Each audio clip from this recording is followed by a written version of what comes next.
Вот он, гордый обитатель Момских гор.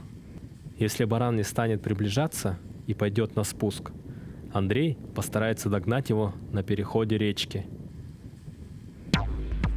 Баран пошел на спуск. Надо двигаться, чтобы перехватить его на переходе.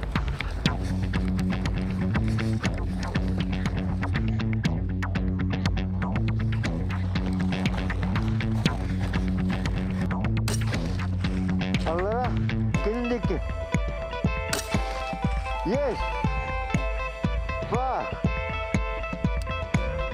Ну вот, заветный трофей добыт. Сколько сил и пота было потрачено ради такой охоты. Настоящей зимней охоты на севере. В эти дни как раз наступили ноябрьские холода.